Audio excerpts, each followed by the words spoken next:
আসসালামু আলাইকুম।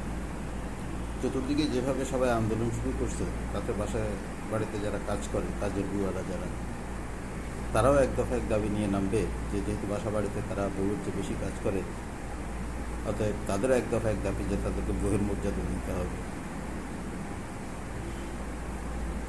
আরেকটা কথা হচ্ছে যে দেশের এই বন্যা পরিস্থিতিতে যারা আন্দোলন করতেছে,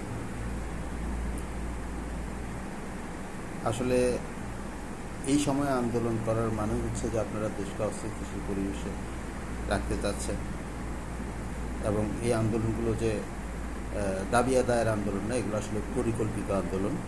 এটা আসলে দেশের মানুষ বোঝে। অতএব আপাতত